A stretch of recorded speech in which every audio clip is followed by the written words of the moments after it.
কুপ্রবৃত্তি নিয়ন্ত্রণ করার উপায় কি? কুপ্রবৃত্তি নিয়ন্ত্রণ করবার জন্য আমাদেরকে নিজের বিরুদ্ধে নিজের সংগ্রাম চালাতে হবে।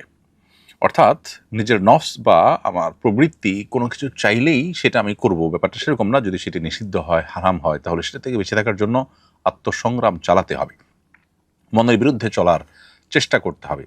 এক্ষেত্রে আমাদের জন্য সবচেয়ে বড় বাধা হলো শয়তানের ওয়াসওয়াসা এবং শয়তানের ফাঁদগুলো। এই জন্য একজন ইমানদার কুপ্রবৃত্তিকে নিয়ন্ত্রণে রাখবার জন্য নিজের প্রচেষ্টার পাশাপাশি শয়তান যেন কোনোভাবে তাকে দুর্বল করে ফেলতে না পারে, শয়তান যেন কোনোভাবে তার উপরে প্রভাব বিস্তার করতে না পারে, সেজন্য সচেষ্ট থাকতে হবে।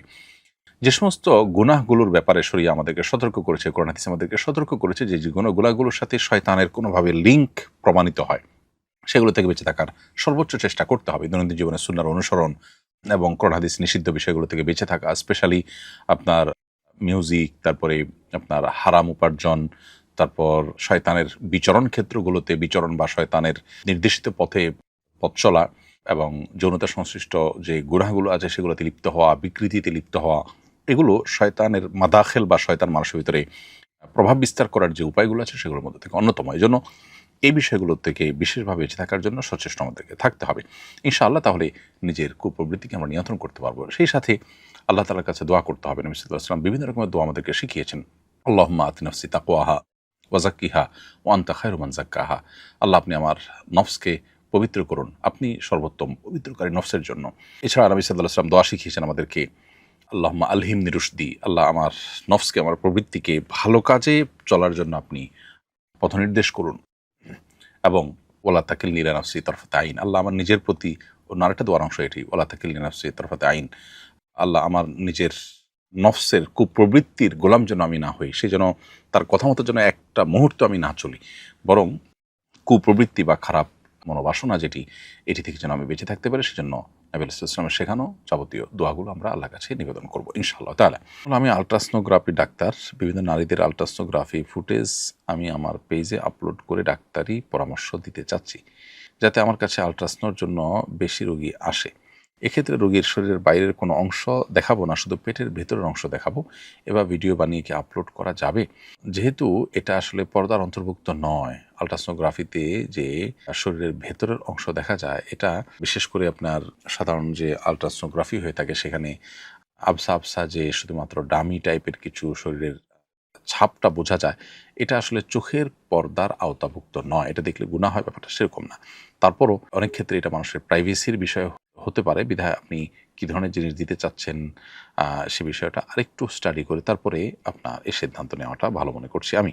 প্রয়োজনীয় বিষয়ে ভালো কোনো আলিমের সাথে আপনি সরাসরি সাক্ষাৎ করে বা ডিটেইল আরেকটু খুলে বলে দেখিয়ে কিছু নমুনা, তারপর আপনি এ বিষয়ে পদক্ষেপ নেওয়ার জন্য আপনাকে আমরা পরামর্শ দিব। সন্তানের নাম পরিবর্তন করলে কি পুনরায় আকিকা দিতে হয়? না, আকিকা একবারই হয়, আকিকা একাধিকবার হয় না। বিধায় সন্তানের যদি কোনো কারণে ভুলভাল নাম রেখেছেন, এটাকে সংশোধন করতে হলো, পুনরায় নাম রাখতে হলো, তাহলে তার জন্য আলাদা করে আর আকিকা দেওয়ার প্রয়োজন নেই, বরং আকিকা আগেরটাই চলবে। আর আপনি নাম শুধুমাত্র অর্থবহ কোনো নাম না রেখে থাকলে বা নিষিদ্ধ শরিয়াত আলোকে এরকম কোনো নাম রেখে থাকলে পরবর্তীতে যখন জানতে পারবেন সেটিকে আপনি পরিবর্তন করবেন। এর জন্য অফিসিয়াল প্রসিডিউর যা আছে সেটা আপনি মেনটেন করবেন, কিন্তু আকিকা দেওয়ার কোনো নির্দেশনা আর নেই। আপনি নামটা পরিবর্তিত হয়েছে যে মানুষকে জানাবার জন্য যদি খাবার দাবার আয়োজন করেন, সেটা একান্ত আপনার ব্যাপার, কিন্তু শরীয়ত আপনাকে আলাদা কোনো আকিকার নির্দেশনা দেয় না নাম পরিবর্তন করা উপলক্ষে। মহিলা মাদ্রাসার আবাসিক ব্যবস্থাপনা নিয়ে প্রায় বিতর্ক তৈরি হয়। এ ব্যাপারে আপনার দৃষ্টিভঙ্গি জানতে চাই। আবাসিক মহিলা মাদ্রাসা সম্পর্কে আপনার সার্বিক অভিমত কি? আমাদের বোনদের দিন শেখার অধিকার আছে, প্রয়োজন আছে।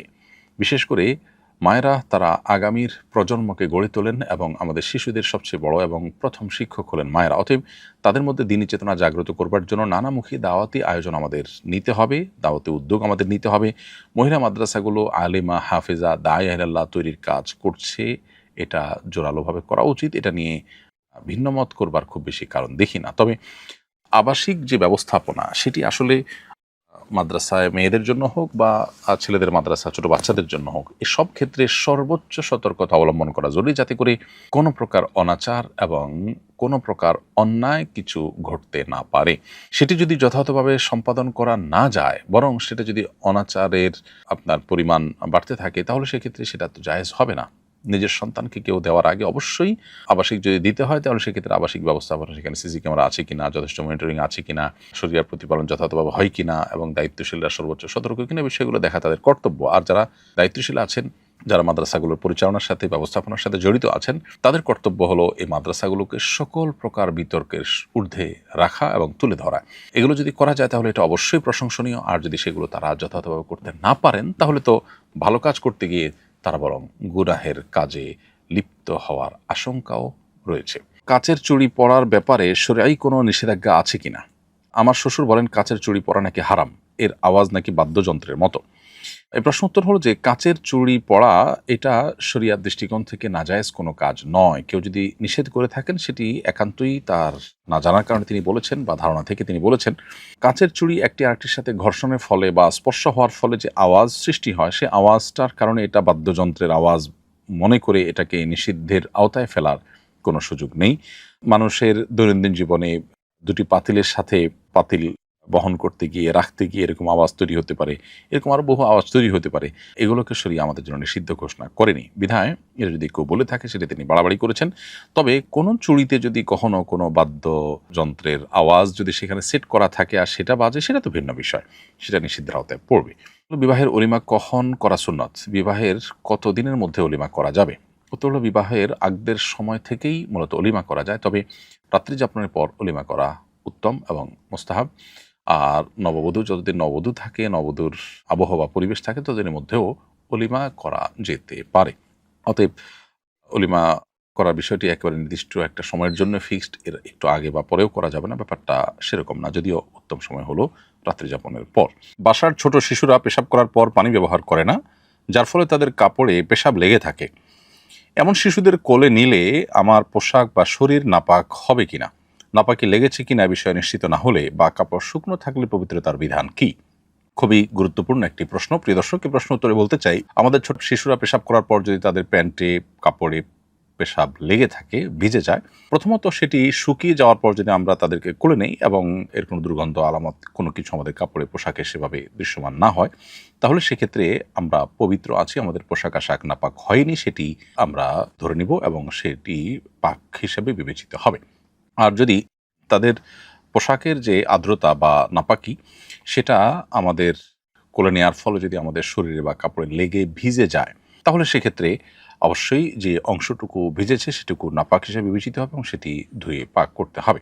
এভাবে আমরা পবিত্রতার বিধান নির্ণীত করব ইনশাআল্লাহ তাআলা। আর যদি নাপাকের কোনো আলামত না থাকে, শুকিয়ে গেছে, সেরকম হালকা ভেজা যেটুকু সেটুকুর কোনো ভেজা ভাব আমাদের কাপড়ের শরীরে আসেনি, তার ফলে অপবিত্র হয়েছি আমরা বা আমাদের কাপড় অপবিত্র হয়েছে, সেই রকম কোনো বিধান প্রযোজ্য হবে না।